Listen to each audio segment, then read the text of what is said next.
Welcome to Ole Walls House. It's me. It's your man. It's your main man. It's Ole Walls. And I'm back with you. I believe this is episode 189 coming your way. We have round 3 with MJ today. Makes up the majority of the show. I'll talk a little more in my passing thoughts. But before we get there, if you guys could, first of all, thank you. I appreciate the support, appreciate the watches, appreciate the listens. So thank you. If you guys could, please rate, review, comment, subscribe, and share. Don't forget about the merch shop, the Ole Walls House and Full Range Pod merch shop. You can find that in the show notes below. That's on Fourth Wall. Get some good stuff in there. Go check that out. And like I said, we got MJ coming. So without any further ado, let's just get into it. MJ's back again. Week 3 of MJ here. MJ, how you doing, pal? I'm doing great. I'll be honest with you, man. I'm a little worn out. I feel you. I got into the sauce a little too heavy last night, and it's just really slowed me down today. I don't know. Do that to you. It's the last weekend of summer break for me, man. So I'm enjoying it. So yeah, but really good to be back, and we got some football to talk about. So there's much worse things that I could be going through right now. So nice. MJ, I know we've done this, and I know I mentioned it, but tell the people where you're at. How to find you, all your good stuff. Oh my God, the Full Range Podcast. We are flowing, glowing. We are all over the place. We're on Spotify, YouTube. That's about it right now. Instagram, you can check us out at the Full Range Pod as well. And don't forget the Ole Walls House Podcast and Full Range Podcast merch shop as well. So there we go. Yeah. And link in the bio. Link in the bio. Yeah. Show notes. The show notes below. The show notes. Yes. All right, man. We got I'm a little beat up today too. I did a lot. I texted you this earlier today. Got up early, walked the dog at about 6:15. Roommate had to get rolling today, so walked the dog at 6:15. Wear a weighted vest when I do that. And I went to the gym and ran for 25 minutes, which is a new record post-surgery for me. Hell yeah. It's not all 25 minutes. It's 45 seconds run, 45 seconds walk, but that was a new record. Had PT on yesterday, too, so the legs were a little wobbly to begin with. Then I mowed my yard, weed whacked. It was about 90 degrees out when I was doing that at 10 a.m., so I was just absolutely drenched. So I have just been a zombie since. Yeah, well, I haven't done much today either, so you've exceeded me times 20 today. Dude. I've basically just sat on my rear end most of the day. That's all I'm doing the rest of the day. Yeah, the weighted vest thing, that's kind of like a new craze right now, isn't it? It's like hip, yeah. Yeah. My brother got into rucking, and he's like, you should do it. He's like, you turn a regular walk, and you kind of work up a lather. And I was like, okay, I'll give it a try.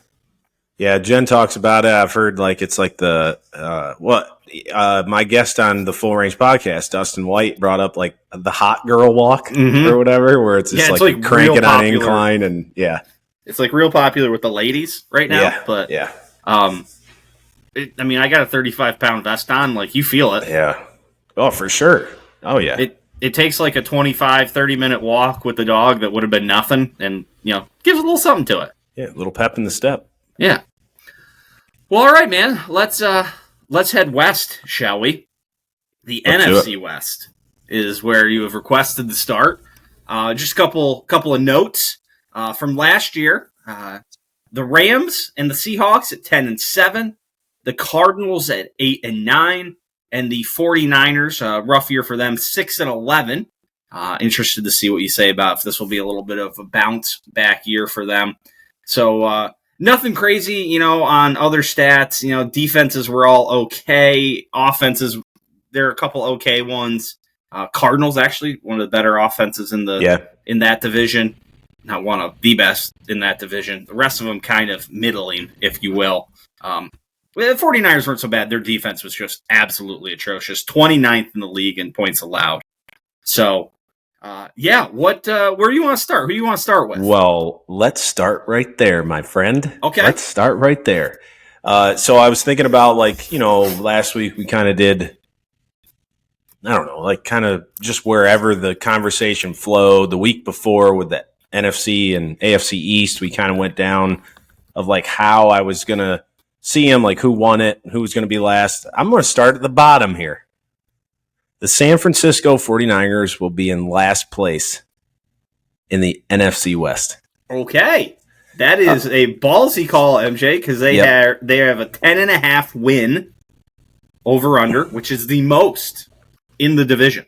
Yes. I looked at this roster and, I obviously try to research and I try to watch as much ball as I possibly can. And it's very difficult at this time of year as well because you're not seeing starting stuff in preseason games. We even start talking about the NFL season kind of prior to preseason football even. So you're just getting training camps. And so it's really hard to – you're just basically, at least on my end, I'm just looking at roster proven guys, where I think they got better or where I think they got worse, and just trying to make a best guess.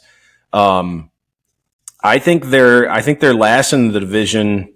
I just don't really love really what they've done with this team. I think 2 years ago we were 49ers are going to be talked about in a Super Bowl sentence they were for a few years, and it's amazing how fast that goes. Yeah, and this team's going to be around forever, and then all of a sudden, it's odd because it felt like the team last year going in was all right, they got everybody back. You got Deebo Samuel, you have Ayuk just got extended, and you got George Kittle still, McCaffrey's there, the defense, Dre Greenlaw and Fred Warner and all those guys, and then all of a sudden everybody's getting hurt last year.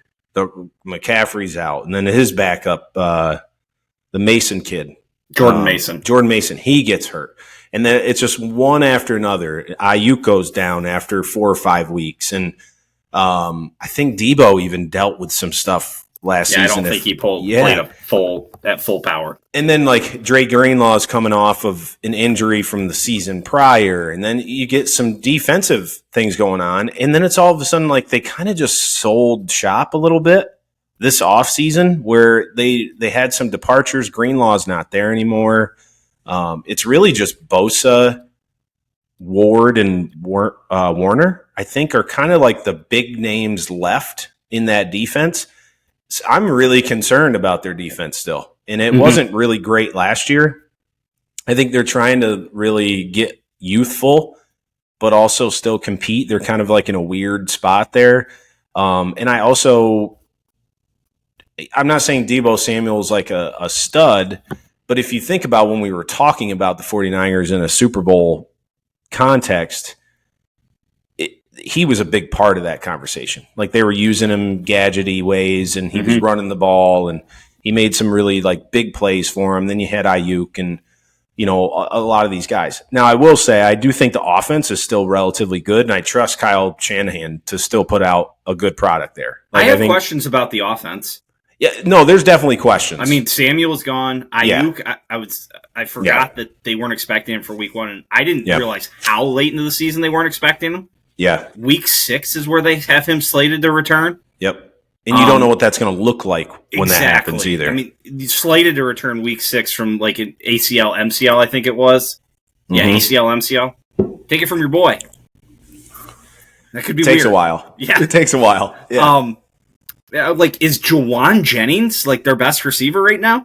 Most consistent, I would say. I'm looking forward to, at least on the fantasy side of things, and just as a football fan, Ricky Pearsall, I think could really this could be a year where he's kind of, at least in the way people talk about him, kind of like the Lad McConkey a little bit. It's this kind of this guy that we may not have heard about too much is all of a sudden, wow, this kid can really play. So I wouldn't be surprised if Pearsall ends up being their best receiver by year's end. And I like Jennings. I had him in fantasy last year. I had him. He had some big games. Yeah, he was very consistent. He'd catch 4 to 8 balls and, whatever, maybe a touchdown thrown in there. He popped a couple times last year. I think offensively, you know what you're going to get from Brock Purdy. You're going to get some consistency. He knows the offense. If McCaffrey's healthy, that plays a big factor too. Yep. They still got Trent Williams and stuff up front. The offensive line is going to be okay. Old man Trent Williams. Yep. I think if Ricky Pearsall really shows out and kind of fills that void of Ayuk being injured and getting his self back, I really think it's an important year for him and George Kittle. Like, if those guys are the two best receivers on that team and they're really consistent every single week, the offense, I think, is still going to be relatively good. To me, this is a 7 or 8 win team, though. Okay. Because I'm worried about their defense. I think they're possibly, I don't want to spoil anything here coming up, but I think they're possibly tied for last in this division. In a competitive division, I think this division's actually relatively good still. Relatively. I hate that I'm about to say this. I think the Cardinals win this division. Really? Yeah. I don't know why. They kind of had like a little stretch towards the end of the year last year. Yep. I don't know. I like it. Health is the big thing for me, though. That was the number one thing I wrote. Maybe I'll have a different opinion when the new COD comes out. But yeah, I mean, just real quick before we go to like the third place team, at least what I think in this division, Dre Greenlaw, Malik Collins, the defensive tackle, Travarius Ward, Leonard Floyd, Javon Hargraves are all off this defense. Those are some like really good quality. They drafted pretty heavy defensively. Yeah, right? Robert Saleh's back. We didn't mention that. Yeah, which I never know what to think. Like when somebody like that comes back, it's like it feels like it rarely ever works. Yeah, the second time around, like I think you saw the Patriots do that. Didn't they bring back Charlie Weiss and Romeo Crennel at different points? Like it never felt the same. I mean, they've brought back McDaniels a few times on the offensive side of the ball, but yeah, and like Charlie Weiss and Romeo Crennel went to the Chiefs together one year, and again, like the coordinator, like offensive or defensive coordinator, like catch fire in a bottle again, or lightning in a bottle rather, not fire. I don't know. It seems like everyone's like, oh yeah, just bring him back to where he was great, and it'll work out the exact same. And it's like I don't know. Maybe not. It feels like it doesn't more than it does. Yeah, I think if we think about what we were discussing like back in draft time, in like free agency, like peak. If people remember right, like people were kind of really confused on what the 49ers are doing. Mm-hmm. And it felt like they were losing a lot of guys and you never really heard about them adding very many players. So I just think it's kind of a weird year. Maybe it's a ripple effect from having to pay some guys in the last few years, maybe. I still think they're a good team and they're going to be competitive and a tough out for a lot of teams. But yeah, they were one of those teams playing fast and loose with the cap and doing cap shenanigans for all those years. So on to third place. Let's do it. Well, I have your Arizona Cardinals. I was going to say, I have a weird feeling the way you set that up. That was going to be the team I just picked to win the division. I really do. Yeah. Man, it was wild, like, this past week, like, really diving into this division where I said to myself, like, are the Cardinals better than I'm giving them credit for?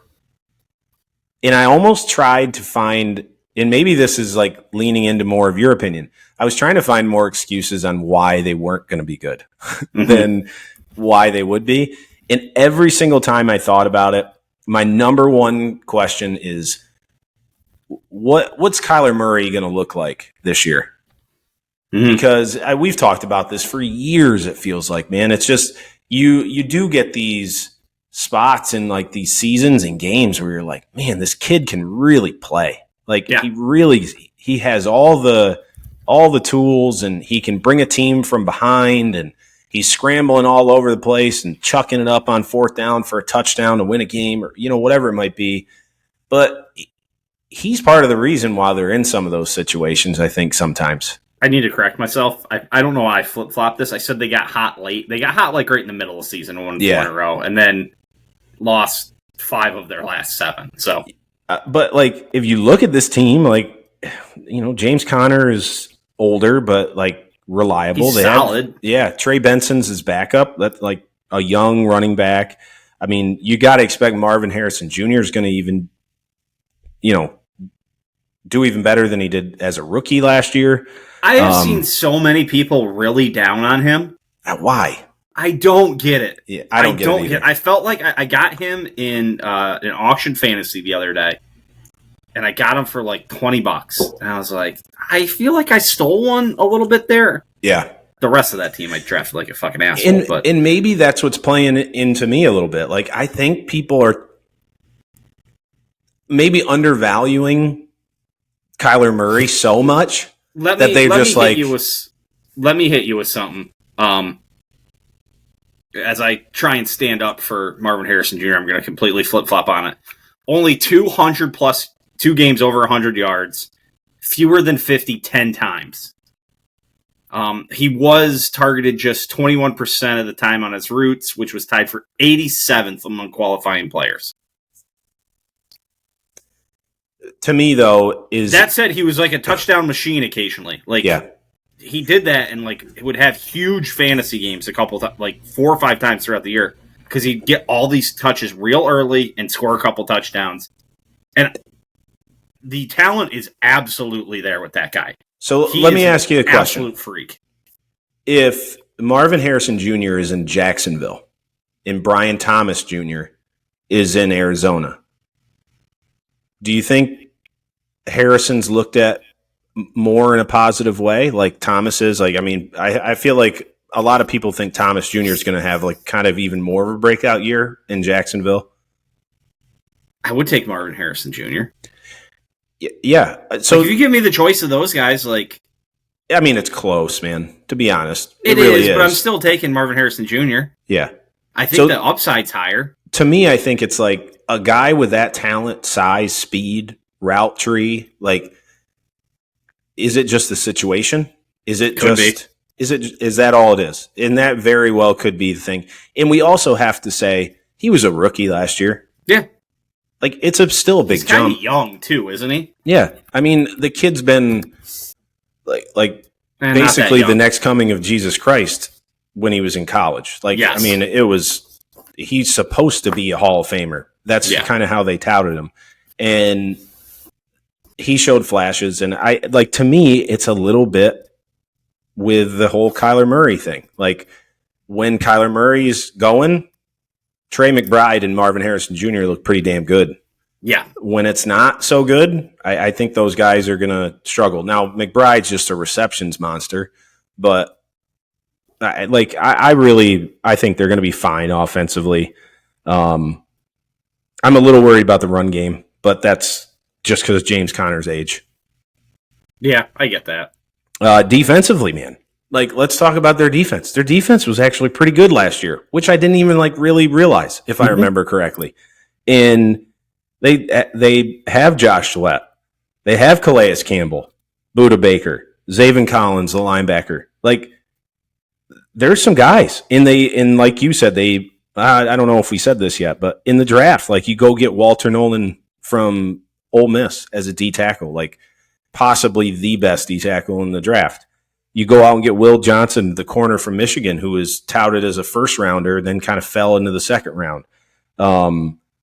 Like, my questions kind of do start in the secondary in Arizona, but this team could be like, okay, I got a bold prediction here. 6-2 to start the year. Hang on, let me look at the record. Let me look at the schedule here.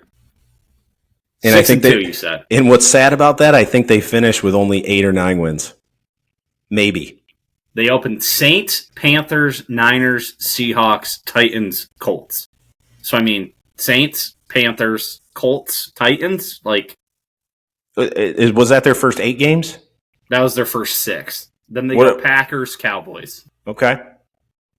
They could be 4-0, 5-0.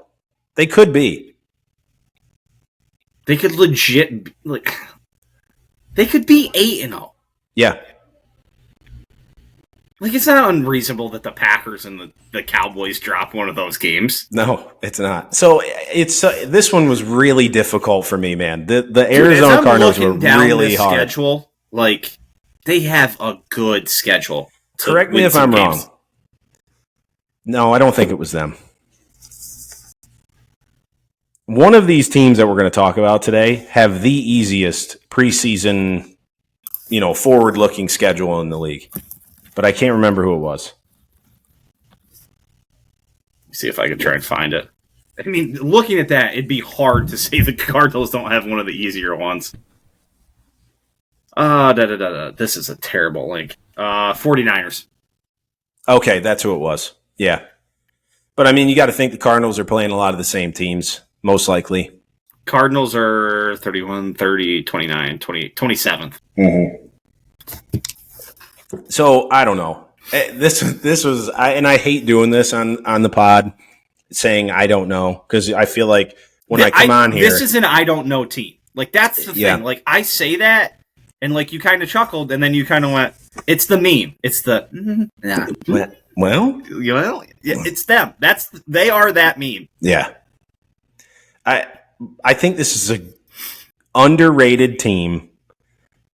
It's to me, it's just Kyler Murray, and that's such a cop out, man. Like I know but I really think like I think you would agree. There's probably 5, let's say 4 to 8 teams in the NFL who have all the pieces to win a lot of games. Maybe not win the Super Bowl, but make the playoffs and compete. But out of those 4 to 8 teams, it really just comes back to, is the quarterback going to be good enough in those matchups? Yep. And I think this is one of those teams. Like 4 to 6 games a year. Yeah. Your quarterback just has to go win you a game. Or not lose it. Yep. Yes. Like, hey, it's coming down to the last 6 minutes of the game. You're either up by a score or you're down by a score, and your quarterback either has to keep control of the ball, hit a couple little out routes if you're in the lead, or like make some plays if you got to go down and score. Yes. And he's capable. It's just whether or not we're going to get it. And is it going to be for 4 quarters? Is he going to just play well for 2 or 3 games and then it's terrible for 4 or 5? So I like this team. And maybe I will just say, as we run through Kyler Murray right here, last year statistically was his second best season he's ever had. Yeah. In 2021, he played 14 games. That was the year I think the Packers played them on like a Thursday night or something, and they were like 6-0, 7-0 or something like that, and the Packers ended up beating them. And I was like, holy shit, the Packers are going to win the fucking Super Bowl this year. We all know how that turned out. Yeah, that didn't work. But last year, 68.8% completion percentage, second only to that 2021 year. 3,800 yards, second only to 2020. 7.1 yards an attempt, second only to 21. QB rating of 93.5, second only to 21. He rushed for 572 yards, second only to 2020. Rushed for 5 touchdowns, again, second only to 2020. Interceptions, 11. That was a little high compared to the last 2 years, but he barely played games those last 2 years. Yep. If you look at games where he played a full season, it was the lowest. Granted, he's only played a full season 3 times, which is also a thing. A concern. Him. So his sacks were, 30. It was down from his rookie year, but up from the next 2 years. So, and his backup is Jacoby Brissett, in case any listeners are wondering. So, I mean, you never know there either. So, I'm going to say something that I don't think is controversial at all. I didn't have us penciled in to talk this much about the Arizona Cardinals. I know, but it's kind of it's an odd team. It's a weird one for me. I don't know. This could go either way, and maybe it was a cop out on my end of kind of keeping them around 500 just because I'm not sure. But I think sometimes you just get that with the NFL, and like if we look back at the year, and it's December whatever when the regular season's over, and they go 10-7, 11-6. I don't think we'd be crazy surprised. But if they flip it and it's like 6-11, 7-10, I'm not going to be that surprised either. Yeah, I agree. I think the ceiling and the floor are pretty close to each other. Yeah. All right. Okay, who do you got next? Weird one. So like I said, I think this is a relatively decent division. I have the Seahawks finishing second. Okay. I'm Gino won't be able to not write back. He is no longer here. No, he's no longer there. I think this is a 9-win team. I think possibly 10. And this was another one where I was like, Seattle's going to be bad this year. Like, DK Metcalf's gone. They got rid of Geno, who, like, I'm kind of maybe a Geno Smith apologist a little bit. You know, I think early in his career he just got stuck in some bad situations. I think he's an above-average quarterback in the NFL. Yeah, there's probably 10 teams every year who would be like, I'll take Geno. Yeah. I think like this was another one. I looked at the roster and I was like, I kind of like this roster a little bit. I kind of like what they're doing. I kind of like the youth that they've brought in mixed with some older guys. Like, for instance, you get Byron Murphy, the nose tackle on the defensive line. Now you have Leonard Williams and DeMarcus Lawrence with them. You got the Woolen kid from the corner. You're matching him up with a younger guy in Devin Witherspoon in the secondary. Like this team is all right. And then on the offensive side of the ball, you lost DK. You're not talking about Tyrese Knight at all? No, I didn't have him written down. Sorry. I think he's going to be a good player this year. Yeah. Okay. All right. We got to jot that one down. And same thing with the offensive side of the ball. You lose Geno Smith. You lose DK Metcalf. Tyler Lockett's gone. You still have Jackson Smith and Jigba, who has shown flashes at the end of last year of being a really good wide receiver. You bring in Cooper Kupp. You got Sam Darnold at the helm. You still have Kenneth Walker and Zach Charbonnet. You got a younger tight end room. But, like, the offensive line has the Zabel kid from North Dakota State in the first round, who's probably going to start at left guard for the next 10 to 12 years for Seattle.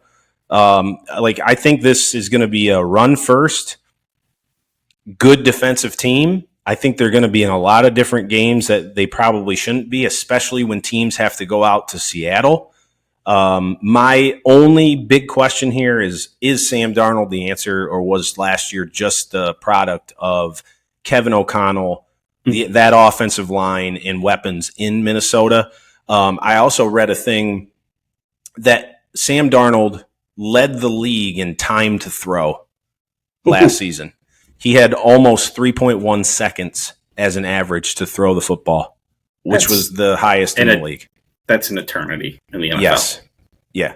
So can he I think Seattle's offensive line is good, but if it's not almost 3.1 seconds every time, is that going to be an issue for Sam Darnold? Because he's proven that he can not be very good as well. Mm-hmm. So I think this is going to be coordinator too with the Seahawks. Clint Kubiak, Gary's son, right? That is correct. Yep. Yes. So I have Seattle being right there with about 9 wins. Here's my big worry about Seattle. What happens if they get off to a rough start? Yeah. Are they going to Jalen Milroe? Is that what everybody? Is he on the team? Yeah, didn't they draft him? Oh, I don't know. Drew Lock's their backup. Drew Lock likes him some. What's the song? Why can't I think of it? It's Young Jeezy. Put on for the city. Yeah. God, that's a great song. That was on the Tawana Black Knights 2008-2009 warm-up CD. Why wouldn't it be? It's a fantastic song. Yeah, Seahawks drafted Milroe. Okay. All right. I missed that one. That's my worry is that they've got, and I read something earlier this week that there is an easy out for the Seahawks to get out of Sam Darnold's contract after this year. Yeah. This is his year to figure it out. What was it? 3 years? It was 3 years, but there's ways to get out. Yeah. Yeah. Hang on. I'll find it here real quick. Just vamp about something. No, I do want to preface a lot of this stuff when I'm guessing their records. I meant to bring this up last week. I think next week when we do the North, I'm going to go back to all the schedules and go week by week and actually put out win-loss record. So when I say these things, it's probably more about placement in the division more than actual record most of the time. Because I'm going to go back because, 1 week I might be talking about the Cowboys and I have them beating the Bears. But maybe when I saw the Bears, I may have said they were going to beat the Cowboys. If someone wants to be a psycho and go back and like total up the win totals, they could be like, you gave out 177 wins. Exactly. There's only 150. I'm teasing next week's episode already, but I'm going to actually give the full rundown of each record and who wins and all that. I fucking love it. Yeah. Here's what it says. Seattle has an out from Darnold's contract after 1 year and $37.5 million. Okay.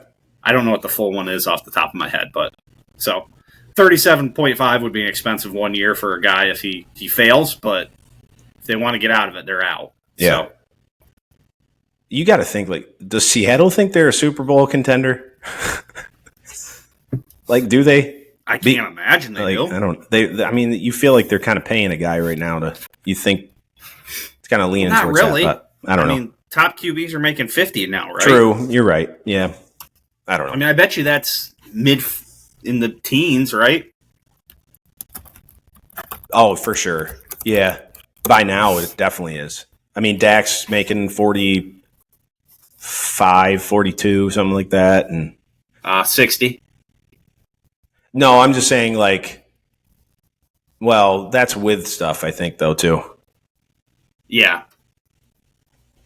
I don't know what website I'm on. Overthecap.com has his average a year as $60 million. Mm-hmm. Joe Burrow, 55. Josh Allen, 55. Jordan Love, 55. Trevor Lawrence, 55. Yeah, you're a long way down the road till you get to. I mean, this seems old because Geno is out ahead, so don't trust this, but. Yeah, that's relatively close, though. Sport Track's usually pretty good. Let me see if I can find it on there. Average. Yeah, Dak Prescott, a $60 million average. Okay. 240 over 4 years. God damn. Yeah, and then all those guys at 55. Yeah, it takes you a long way down till you get to Sam Darnold, 33.5. Must be like a $4 million. Yeah, his guarantee was 37.5, so it's 33 for this year, which is Still well down the list. Yeah, Jesus. It's crazy.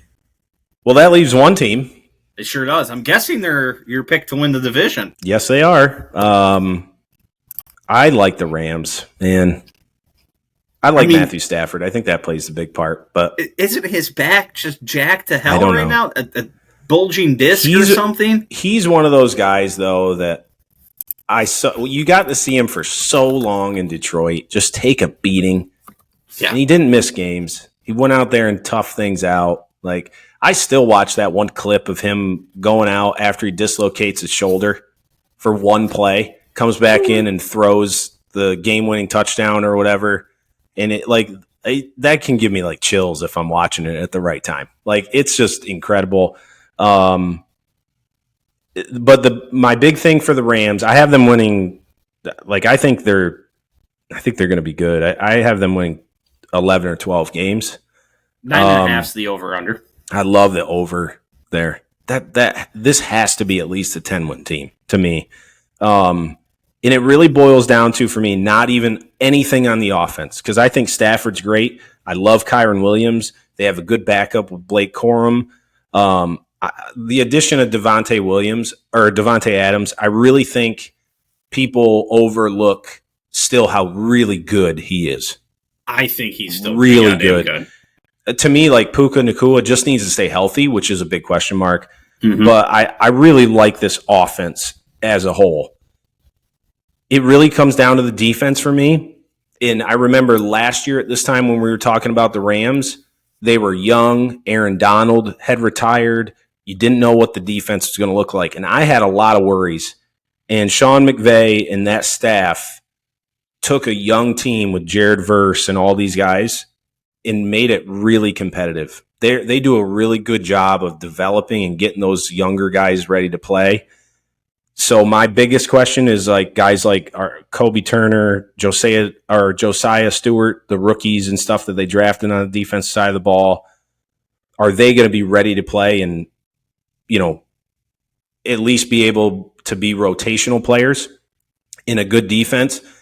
And all the signs from the Rams for me have pointed that Sean McVay can do that. So I trust him enough, and I think they're going to be really good. I have them winning some games this year. I think they can go to places like Philly and go and win. Okay, you kind of led me into where I was thinking here. Yeah. Last 2 years, they started 3-6 and 1-4. Their first 6 games of the year this year: host the Texans, at the Titans, at the Eagles, host the Colts, host the 49ers, at the Ravens. I think some real tough games in there. There's some winnable games, real winnable games in there. Minimum, you have to go 3-3 in those 6. Yep. If you're going to have a good year, you got to go beat the Titans, the Colts, and the 49ers. Yep. Which I think are very doable. If you can go steal one from, Eagles, Ravens, some of them like that. Even Texans, the Texans. Yeah. Like that's a winnable game. I think the Rams can beat anybody. And if you guys remember, the Eagles players even last year didn't want to see the Rams in the playoffs. Mm-hmm. Though that was like the one team that they were like, ugh, like that could be a team that really could surprise us. I think this team's going to be really good.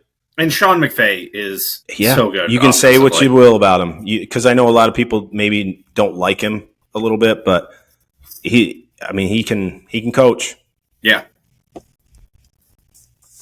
I don't have a ton of arguments. I mean, I think it's just all going to be. I mean, it's the easiest thing to say here in this situation. Like, it's all about if Stafford's healthy. Yeah, and I think Nakua also, if he relatively stays on the field for the majority of their games, they have a really great 1-2 punch on the outside. And people forget it's not just Adams and Nakua. You still got Kyron Williams. Other guy. Who's the other receiver? Tutu Atwell? No, not that one.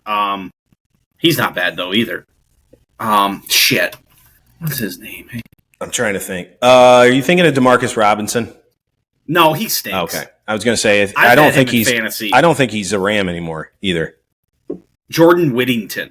Okay. Yeah. He had a couple like pretty nice games last year, I think, right? Am I remembering right?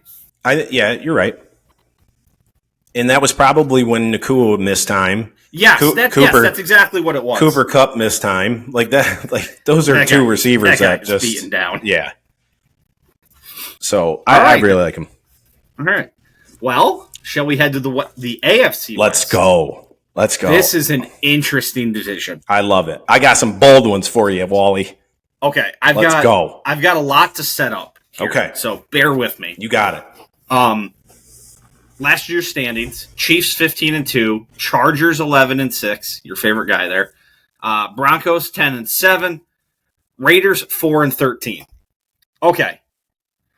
With Pete Carroll joining this division, it is now the winningest division of coaches in the NFL history. Some other ones to consider. In 1983, the NFC East had Tom Landry, Joe Gibbs, and Bill Parcells. They had won a combined 283 games.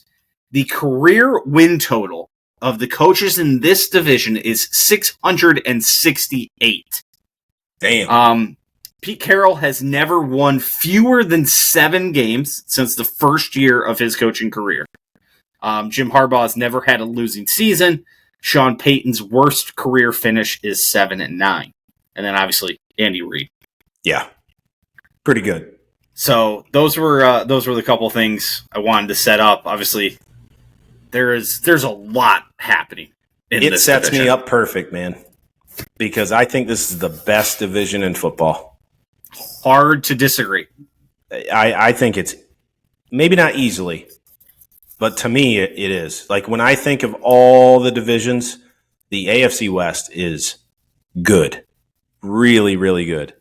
I do have the Raiders at the bottom of the barrel, which is kind of like, okay, all right. But I will say they have some pieces. I do think Pete Carroll. So my one question is like, what's the plan for Pete Carroll? Is this a year or two? Is this going to be 5 years? Because if you're telling me this is like 3, 4, 5 years of him being there, I really think the Raiders could turn some things around. His hire excites me a lot for Ashton Genty, who I really like. Dude, he's old.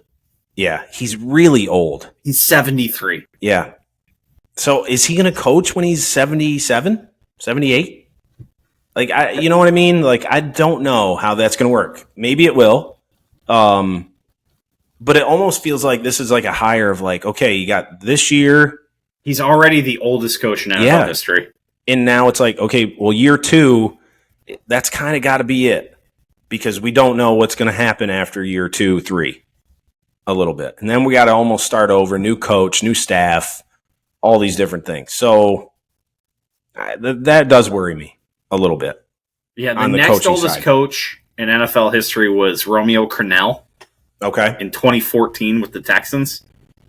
But that was like a stopgap thing. Didn't they fire Bill O'Brien that year? Yeah, I think so. Or they just fired him the year before and they're like, yeah, just here you go, Romeo. Like, we don't know what the fuck we're doing.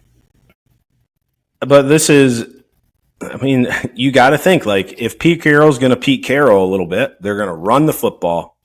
They're going to be tough on defense, and they do have some good pieces on defense. One other thing about Pete Carroll. Like, would you be surprised if he was coaching 4 years from now? I don't know. It's just... I wouldn't. Like, that dude just seems like he's got, like, a young spirit to him or something. This is what I'll say. Playing the other side, though, a little bit there, sometimes it can happen pretty fast, Wally. Trust me. I know. You know what I mean? Like, it can... especially like now he's back to coaching, like the stress and all the stuff. Like it just takes really 1 or 2 little things to happen, and health and all that stuff. Was he off last year? Yeah, I forgot that. I don't think he's coached since 2 years ago. Was it? Has he been out that long already? Because this is year 2 of Seattle's head coach, I believe.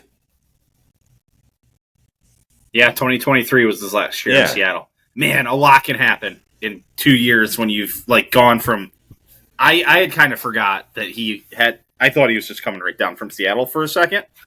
Yeah, so I just don't. I don't know. That's like my biggest question though. But you got Geno Smith coming in, and I really like Jacoby Myers. I think he's an underrated wide receiver.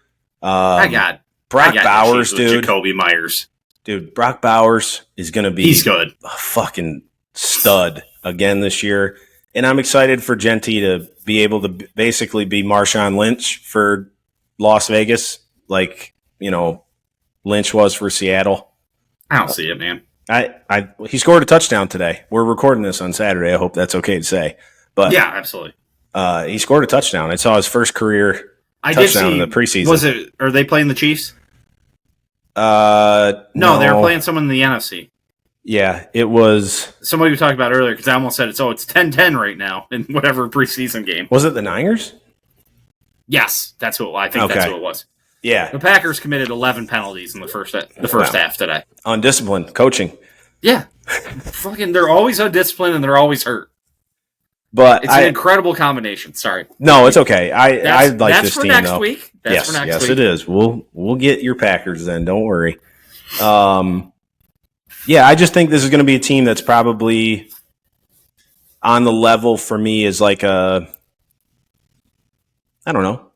Panthers, but in a different way, a little bit. Where I think they're in some games where you're like, holy shit, the Panthers just beat the Bucks or, whatever. And then it's like, oh, the Raiders just beat the Chiefs on Thursday night.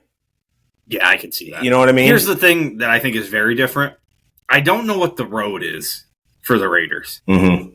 We talked about that a lot when we were talking about the NFC South with the Panthers. Like, they were like, oh, we know what kind of the road is. I don't know what the road is here. Yeah. Like, where are we going? What are we doing?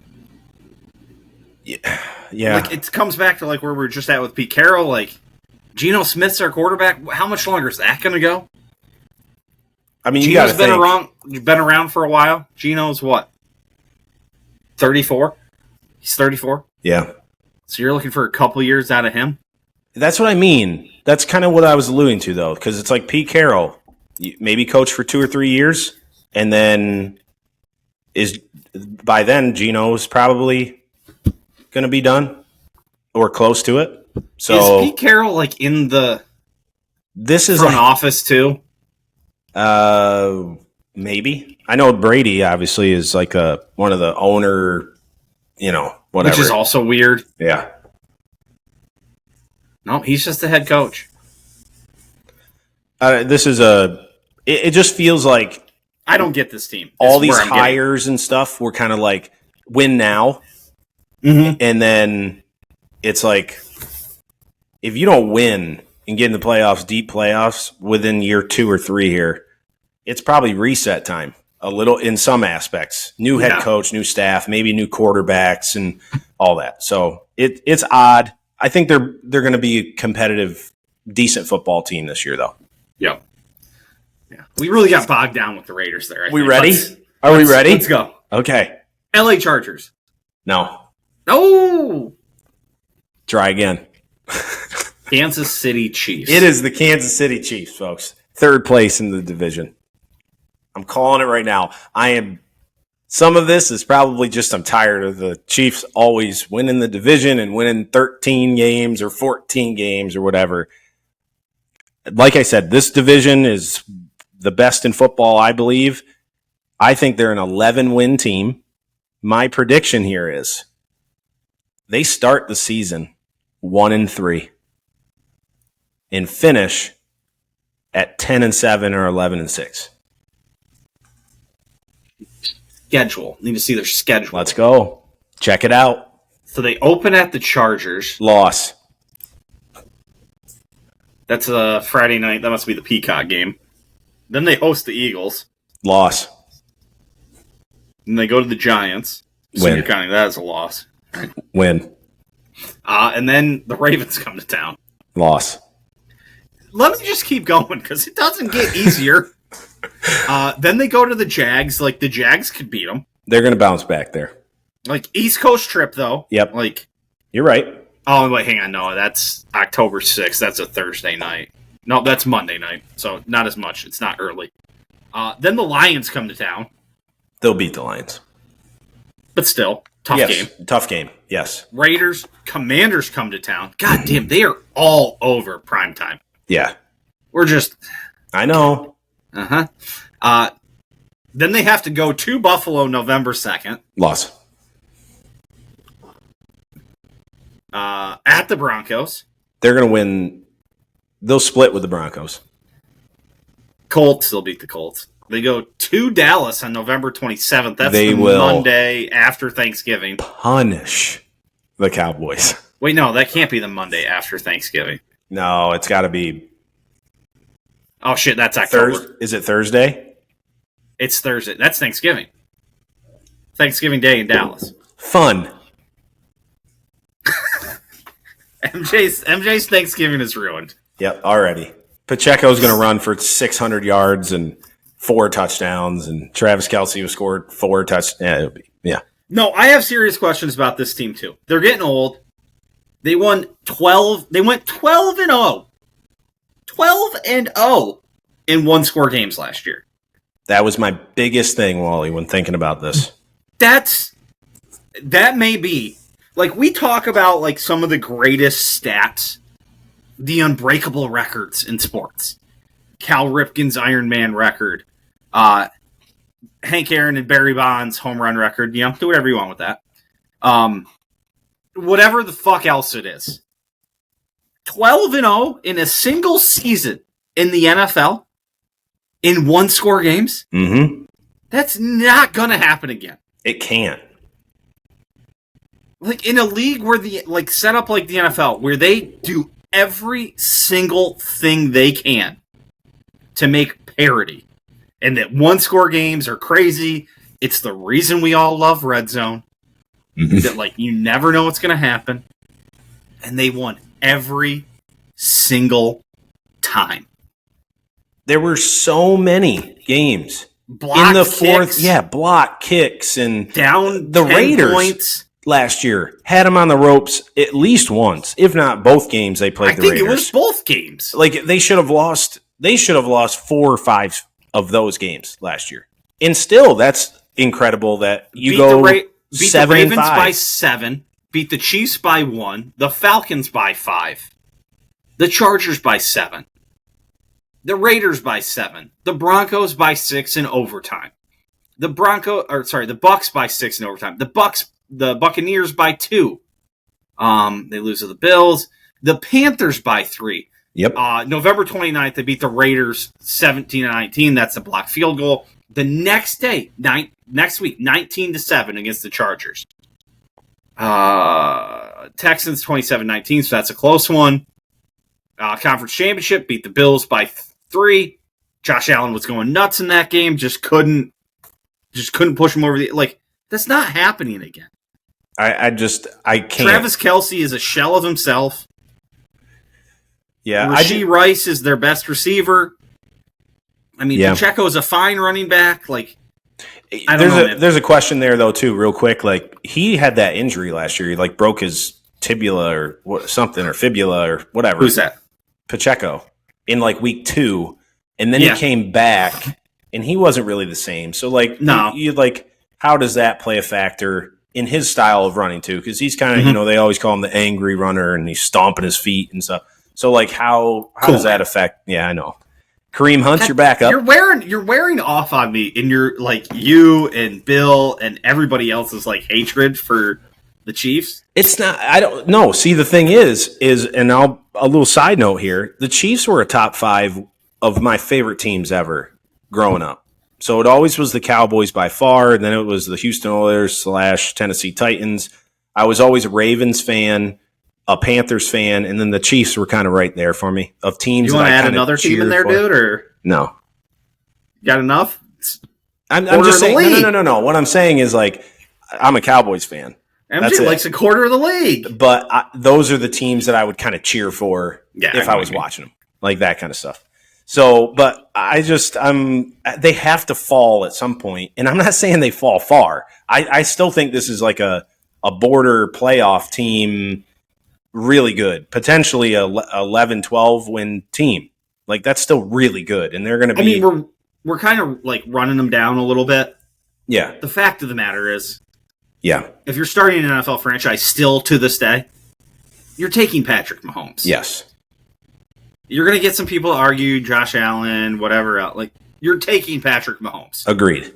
Part of the reason, there's some dumb luck involved in a number of those games that they won in single score games. The biggest reason they do that is that, they've got Patrick Mahomes. Yeah. I will say, though, the offense last year is relatively what it's going to be this year. And the offense wasn't overwhelmingly good last year. No, it was not. They couldn't really protect Mahomes very well. They drafted Which Josh. Has been a little bit of a theme the last few years. Yeah, they just keep bringing in receivers. Yeah. Instead of protection. And not great receivers either. Yeah. It's a little bit of the Josh Allen complex where they're just kind of putting guys that are good players. Yeah. But now Mahomes and Allen can just elevate them to being great. Yep. But Josh Simmons, the offensive tackle. You see that all through recent NFL history. It's you're a great quarterback. The Aaron Rodgers thing. Jordy Nelson, he's a great receiver. It's no, he's not. Yeah, not bad. Aaron Rodgers, he's a very good receiver. Yes. Don't get me wrong. But Aaron Rodgers makes him look incredible. Yeah. And I'm not trying to knock Devontae Adams, and I'm getting off on a tangent, so I'll just wrap this up quick. Devontae Adams is a top-tier NFL receiver. Aaron Rodgers made him look like the best receiver in the fucking league. Yep. Agreed. He's a top 10 receiver. He ain't number 1. Yes. And so, that's where it is with Mahomes. It's when he did have one of the best receivers in the league in Tyreek Hill, it's oh, shit. Then you're oh, this is fucking stupid. Yeah. Cheat code a little bit. Exactly. But I was going to say, last thing, the offensive tackle position, especially left tackle, I do think they have a veteran, but they drafted Josh Simmons from Ohio State late in the first round. If they're going to start him, that's a big question mark. Anytime you start a left tackle rookie, he has to perform well, and that line needs to be better than it was last year for them to be more successful in the run game, pass game, etc. So, but I do have them taking a step back this year, aside from some of my hatred of just how good they are. I agree. Okay. Second place. I have the Chargers in second place. Okay, either way, this is going to be kind of a wild number one pick. So let's just stick to the Chargers before. Okay. So you know how I feel about Justin Herbert, Trevor Lawrence, all those guys clumped into a group that possibly they haven't earned yet. This is so much more about Harbaugh in year 2 than it is Justin Herbert. Now, do I think Justin Herbert has the top 10 quarterback talent? Yes. Do I love Amari Hampton from North Carolina as a rookie? Yes. Najee Harris makes me nervous, and I've even heard trade talks already, and that he might even be a cut type of player at some point, but I think he's going to be okay. I love Ladd McConkey. And I even kind of like that Keenan Allen's back in a Charger uniform. I think that's kind of exciting. I think he was kind of buried in Chicago with, Williams and stuff, which we will talk about next week. I got him for $2 in that auction fantasy draft I was talking about. Yep. Yeah. Someone nominated him, and it was ticking off. Time was just going. It was $1, and I was like, I'm not letting Keenan Allen go for $1 to somebody. I'm not going to pay more than $5. But his competition is Quentin Johnston, who the big knock on him is he drops a lot of passes. So Keenan Allen's really good if he can stay healthy. The defense, I think, is just going to be really tough. I think it's just going to be a really solid defense. Harbaugh, year 2, always has good defenses. There's no excuse for me for Justin Herbert anymore, just like a little bit when we talked about the South with Trevor Lawrence. I think there's going to be big improvements. I think they go into their bye week, which I believe is week 12 at 8-3, and they win at least 11 games this year. When was their bye week? I think week 12, I think. My prediction was 8-3 going into it.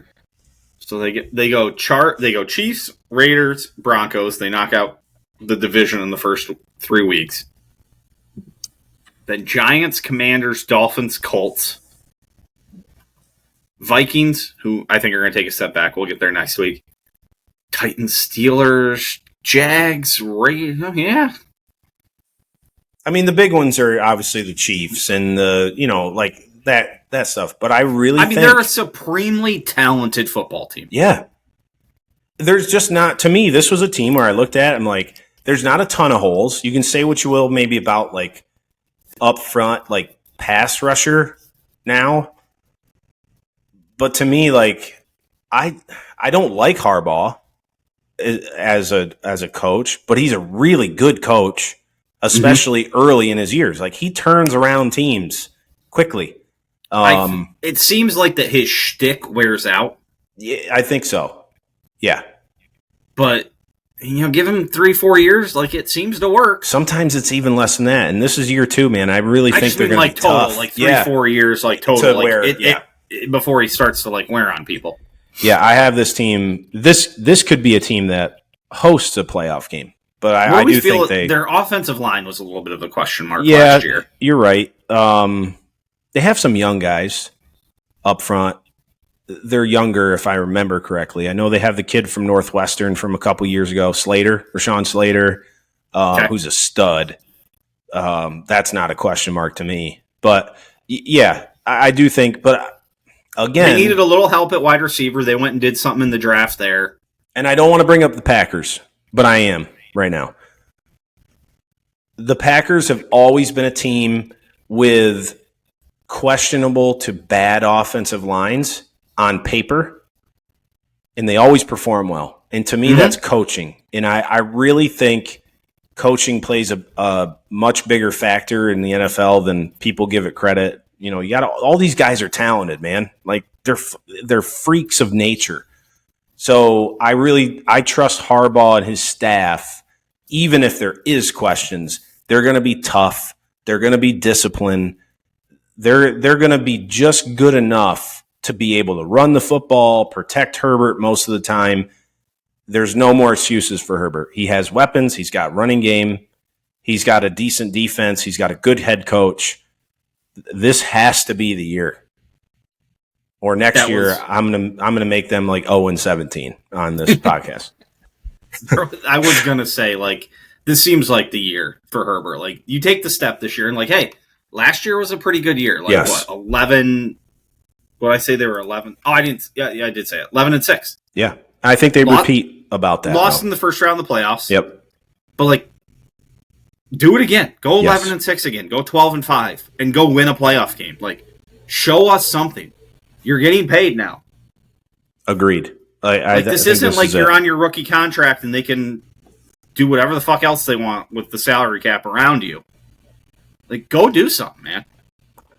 And I think they will. Like I said, record-wise, I don't know if there's going to be a complete change, but they're going to be really good in a really tough division and a really tough just conference, AFC. But this is going to be a tough out for everybody. Mm-hmm. And here we go. You're calling this the best conference or the best division in football? Yeah. Okay, I thought we might do that next week, but I was waffling whether we were going to say that this week or next week. From top to bottom, I think it is. Because I think there's one team in the AFC North that hurts a little bit more than the That was the AFC question. West. It was the last team in the AFC North versus the last team in the AFC West. And on the NFC North, I think the AFC West is top to bottom way better. Yeah. It wasn't the NFC North that I was going to say. It was the AFC North. So the Denver Broncos. The Denver Broncos. I will say this to start. It's hard to say there's a better coach in the division than Andy Reid. But Sean Payton's close. Yeah. Like, if you look at this, like, history, like, there's a lot of, like, 8-8 shit. Yeah. Which, like, really drags him down. But, like, on his top end, when he really gets it going, like, his best, his floor is lower than Andy Reid, but his best is right there with Andy Reid. I agree. Yeah, I agree. I love this defense, man. Like, they're tough. I love Pat Surtain. He's obviously defensive player of the year. It's pretty damn good especially for a corner. Sometimes you got to say the obvious thing, right? Like, Pat Surtain's an absolute stud and, like, deserves the recognition, and, like, you should love him, and he's going to be a difference maker. Now, if you are a Broncos fan, or if you think I'm kind of talking out of my ass a little bit, and, like, I think this is a top 5 defense, mostly because of Surtain, so this is all, like, health-based. But this team will be tested defensively this year. They have Burrow, Mahomes twice, Prescott, Herbert twice, C.J. Stroud, Jaden Daniels, Jordan Love, Jalen Hurts, all on their schedule. Ooh. Those are going to be a lot of tests. That's like 8 to 10 games right there. They're going against some top-tier talented quarterbacks. They really are. But I love what I saw from Bo Nix last year, man. And I don't know if I was like a big Bo Nix guy coming out of the draft. The kid was unbelievable. I think one of the best rookie years as a quarterback, just with the consistency. He's athletic enough to run. I think he rushed for like 400-plus yards. I think. Don't quote me on that. You might want to look it up. But gotcha. It was 430. 30 touchdowns and like 12 picks as a rookie. 29 and 12. Yeah. Very close. And 66% completion. You can say what you want about the wide receiver room. Like, outside of Cortland Sutton, they have some guys that aren't, I wouldn't say, like, proven. Like, I'm okay if Cortland Sutton's their main target. Yeah. I got him in fantasy. Let's feed him the fucking rock, please. Like Marvin Mims, Devon Vele. I think that's their one big question mark. Yeah. Is that for Nix to take the next step, are those the right guys around him? Agreed. I trust the defense so much, and I think I like Bo Nix so much. Just like the attitude that he has, the composure, the fact that he like almost 30 touchdowns and only 12 picks as a rookie coming into a Sean Payton offense, I think is really good. And his flexibility of being able to get outside the pocket, take off and run, and having that dynamic opens up a lot of things. And now you really have a nice middle of the field or outside threat combined with Evan Ingram coming in from, where was he last year? Not Jacksonville. Was it? Was it Jacksonville last year? Yes, right? I don't know. He was a Giant too. Was he with the Giants last year? I don't know. Now I'm all backwards. I'll get you. I write down so many goddamn names and all that stuff. It's hard. He was with the Jags last year. He's been with the Jags for 3 years. Yeah. So I really I think he could have a really big year fantasy and just, regular ball wise and be almost the second receiver for them. How are they going to run the ball this year? Yeah. They struggle. They didn't have a go-to back last year. I found this one thing. Where was it? Hang on. 7,500 open tabs here. Javonte Williams led the team with 8.2 carries per game last year. That's a problem. I will say, well, this is such an excuse. J.K. Dobbins is a good running back, but he can't stay healthy. So You can't really trust him. Look out for R.J. Harvey, man. From, what is that, North Florida? I think he was from. Was it? The thing that I'm Central reading right Florida now also says the 2025's new look backfield has nowhere to go but up. With second-round pick R.J. Harvey and free agent J.K. Dobbins expected to pair in the Alvin Kamara, Mark Ingram style that Sean Payton likes. Yeah, and I've seen a couple interviews with Sean Payton because, your algorithm always listens to you. And I've been secretly high on the Broncos a little bit. And the machines are going to kill us all. Yeah, and he's high on R.J. Harvey, and he's trying to kind of play off the fact that they want to use him in some creative ways, and kind of I don't want to say a Taysom Hill, but Sean Payton likes those gadgety guys. He likes the gadget stuff. Yeah. Yep. So Kamara in New Orleans, and they can get him out in space and all that stuff. So I am excited for R.J. Harvey. You hope J.K. Dobbins can stay healthy. They still have McLaughlin too, who's a decent back in the league as well. So their depth is there, I think. If Dobbins goes down or something like that. So, but I love the addition of they still got Zach Allen. Drake Greenlaw's a Bronco now. That's an underrated pickup for the Broncos, man. That guy's really good at football.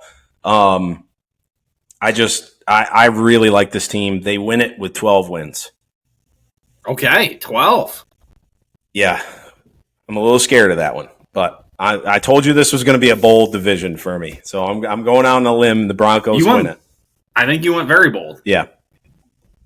It's easy to pick the Chiefs. Come on, folks. Come on. I don't think the Chiefs win the division this year either. Yeah, good. I can't wait till they're 8-1 and just I know. just giving it to us. Oh, it's week 16. The Chiefs are taking on the Broncos, and they're 15-0. Patrick Mahomes is going to sit out the last 3 weeks of this regular season. Travis Kelce, goes on a honeymoon or something. And yeah, Travis Kelce's going to take the last 2 weeks off to go on tour with Taylor Swift. Taylor Swift's going to be the Super Bowl halftime show. You know that? Is that? I saw some reels. That's all it is. It's just whatever. She like put out apparently some Easter eggs that all the Swifties found out. And I saw some wild things on like theories from like her appearance on New Heights. Yeah. I think my favorite, I'm not trying to get political at this moment, but like this is fucking hilarious to me that we've gone this deep. So, when Jason Kelce was introducing her, after this was like a video I saw of somebody like breaking it down. After like he like gave her like the whole thing, she's like, "You were just screaming for 47 seconds or whatever." And like 47 seconds. They're talking about Donald Trump, and I'm like, "What? How did we get there?" I didn't see that one. I didn't see that one. It was incredible. No, see, like, how did we get there? So the 47 thing was tied to her 47th stop on her Eras tour was at San Francisco Stadium. Aha. Yeah. So, and then it's like she kept talking about sourdough bread, and the 49ers mascot is sourdough Sam or whatever. Sam. Yeah. So there's a bunch of shit. So There, we got some content for the ladies on the Ole Walls House podcast. Swifties. That's right. Come to Ole Walls House. We got right. it all for you. We got it. Wow. Didn't have that on the bingo card for today either. Man. Come on. Well, man, did we miss anything today? No, I don't think so. We talked for a long time. We did. This has been the longest yet. And there is a small chance that my rant that could last God knows how long next week could push us into the longest of the bunch. That's okay. I'm here for it. Well, man, I think we can wrap this one up. Yeah. You got you went out on a limb today, I think. I think so, but I don't think anything was so wild and out of the question. In every year, man, like we talk about. It was a limb with a base. Yes. Like it may get a little light out at the edge. Yeah. But at the base there was some strength. And again, next week, like as I prepare for next week, I am going to go week by week and go through matchups and different things and really get an idea of records and all that stuff. Make sure all the win-losses for all the tryhards out there are correct, and we're gonna be locked in next week. Quick disclaimer: next week will actually be recorded relatively soon. It'll be a canned show, if you will. I'll be out of town, so it'll be like a week in advance, give or take. Yeah, so a lot can happen. Yeah, so in a short period of time. So don't if something happens and some people go down, in week 3 of preseason next week before, we record before that and, some weird shit happens for week 3 of preseason. Some starters play a couple series and then some weird shit happens. You can't knock MJ too much. Hopefully. Well, all right, MJ, let's wrap this thing up and we'll see you again next week. Sounds good. Time for some passy thoughts. This is going to encompass kind of everything else. MJ and I really hammered it there, so we'll kind of keep this relatively short. We'll start with the guards. I mean, just a debacle against the Braves. Don't score a run Friday night, get housed Saturday, lose a close one on Sunday, get swept against a team that was beaten up, and you got to be after getting 2 or 3 from the Marlins, doing what you're supposed to there. Getting to a half game back of the Yankees for the wild card, get swept, and now they're 3.5 back. Just debacle. It was a debacle. There's nothing else to say.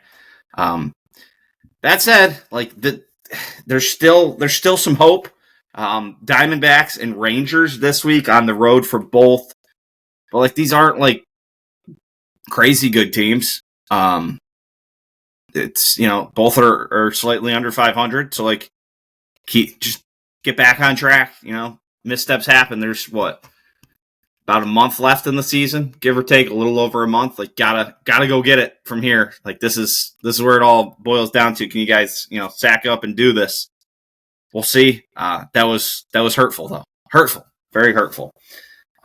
Scotty Scheffler continues to just be a dog. Tracks down Bob McIntyre. Excuse me. Apologies. He was down as much as I think 3 starting the day. I think was the lead. It had been 5 on Saturday. Sorry, he was down 4.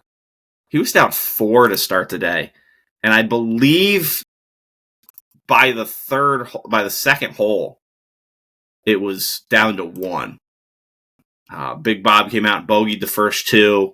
Scotty birdied 4, bogeys 3. I mean, Scotty shot 67, which was one of the lower rounds of the day. It wasn't even an incredible round from him. He missed a couple of short putts out on the back 9. Again, doing this without his caddy as well. But Bob McIntyre just really, really struggled. Didn't make his first birdie of the day until 16. So that was tough for Big Bob. But Scotty Scheffler continues to just have incredible things after incredible things. I believe this was his back-to-back seasons with 5 wins or more. You look at who's done that, it's Tiger's done it 6 times. Some other people, I saw the best thing. It's Scotty's not Tiger, but he's not Tiger. Like, that's where we're at with Scotty recently. Like, he's in that discussion at the moment. How long this lasts, nobody knows, but it's where we're at. Some other things. Ben Griffin said he thought he OD'd on creatine. Said he was really shaking and everything to start the round. And it showed because he started off triple, double, then bogey. From there out, so he was what, 3, 5, 6 over to start the round. He got the round back under par. He made 7 birdies coming in. He played the last 15 7 under to shoot a 1 under 69 after starting 7-6-4. Hi caramba. Ryder Cup is set for the top 6. Where did that picture go? I deleted it. Did I delete it? Where'd it go? I had a picture. Scotty Scheffler is well ahead. He has 37,000 points. I don't know exactly what the Ryder Cup points means, but Scotty Scheffler has a lot more of them than everybody else. JJ Spawn's in second with 14,850. Xander has 13,733. Russell Henley 12. Harris English and then Bryson DeChambeau make up your automatic qualifiers. So, like, 4, 5, 6 don't have as many points as Scotty. 3, 4, 5 don't. And 2, 3, 4 barely clip him by, like, 2,000 points. I mean, at this point, Scotty could give up over 2/3 of his points and still have made it automatically. 2/3 of his points and made it automatically. Let's pull up. I'll share the screen here. The next bunch of guys here on the list is now where we're getting to some questions here. Justin Thomas at 7. I think he's a lock. Colin Morikawa at 8. I believe he's pretty much in. Ben Griffin at 9, I think, is in as well. So I think we got 9 guys. So I think we're looking for 3 spots. People who I think are actually, possible picks. I think Matt McNeely's got a strong case. Keegan Bradley is definitely available. Cam Young, Pat Cantlay, Sam Burns. So I think it's 5 guys. I think it's 5 guys for 3 spots.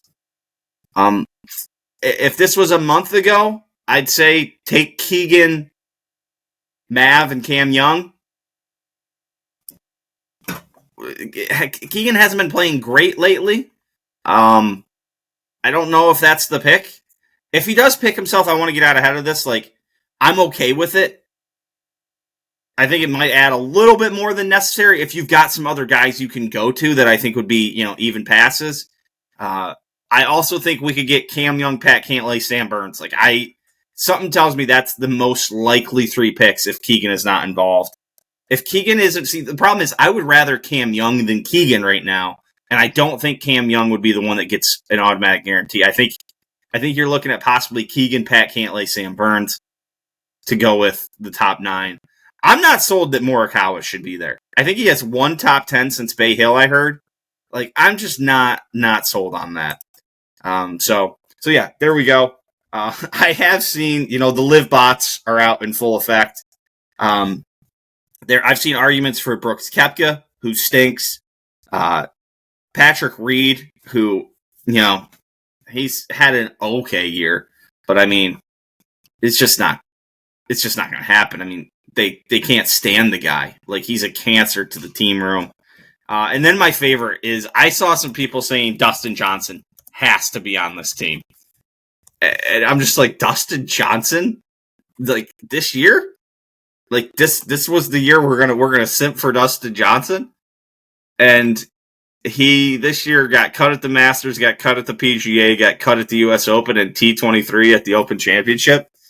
It's like these like live like bot accounts. Like, I don't get it. Like, what in your life leads you to be like, I have to simp for everything live? Just incredible. The other incredible thing about live from this weekend, John Rahm won the season-long race. He didn't win 1 time this year, but Joaquin Niemann won 5 times this year and somehow didn't win the season-long race for them, which is just absolutely incredible stuff. Absolutely incredible. UFC is going to ESPN's new direct-to-consumer platform. Wait, no, sorry. WWE, I've mixed myself up here. WWE will be going to ESPN's new direct-to-consumer platform for their pay-per-views coming up, or PLEs, whatever they call them now. I was worried because that's like a $30 a month thing. If you already have an ESPN, like through your cable subscription, YouTube TV, whatever like that, you can automatically qualify for that. So we're good there. UFC will be going to Paramount for their pay-per-views, which will no longer be pay-per-views. It'll just be part of the Paramount subscription. They're saying that it's going to be part of just the standard base subscription you can get there, the one with ads, which is like $7.99 a month. That could probably, I wouldn't be surprised to see that sneak up a few dollars after they did that. It's something like, I don't know, it's like $1 billion a year is what it boils down to over 7 years. And they did say some of the, what they call the numbered shows, which would have been their pay-per-views, I think that's what they're called now, is their numbered shows, will be on regular CBS. So that's pretty crazy that they'll be on regular CBS throughout the year. I think they said like 4 or 5 of them. It'll be interesting which ones they do. It'll be interesting if they still start them as late as they always have at 10 o'clock East Coast time. If they're going to try and get it on, regular just broadcast TV. But yeah, big deals for both the WWE and the UFC, the TKO group, if you will.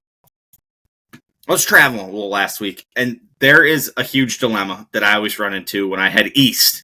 If I go to Michigan, Indiana, places like that, is that you get on the other side of Chicago. And unless you're over to like Ohio or like Western Pennsylvania or places like that, like if you're coming back from a Michigan specifically, Indiana as well, like the point in which you have to stop before Chicago is like so short of a drive time. Like mine was the other day was I could either drive for 2 hours at 2 o'clock to stop before Chicago or pass through Chicago at 5 o'clock. And it's the worst. It's the absolute worst dilemma ever. I call it the Chicago dilemma. It sucks because you have to either stop driving, get a hotel at 4 o'clock in the afternoon and do nothing for the rest of the night, or just wade through Chicago rush hour traffic. And I end up doing the same thing. I always just be like, screw it. I'm just going. I'm just going through. I'm going to do it. I'm going to get through it. And it sucks. Because you just hit points and you're just like, this sucks. You're barely moving. Then you get going and then you get stopped again. And it sucks. And it sucks some more. So, the Chicago dilemma. It's out there. Chicago's the worst. All right, let's go wrap this thing up.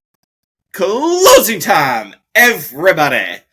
Just want to say thank you to everybody out there watching and listening. First of all, thank you to MJ for coming back this week, round 3. Him and I will be doing one more week. We will be doing the AFC and NFC North. That includes yours truly's Green Bay Packers. So that will be coming next week as scheduled. That'll probably be about all that's in it. I might record something else, but I doubt it. It's probably going to be pretty much strictly that conversation. Also want to say thank you to producer Kevy for helping get started on the video. We're back next week. Come check that out. Go check out MJ and the Full Range Pod over on Spotify and on the Ole Walls House YouTube channel. Till next week. Peace.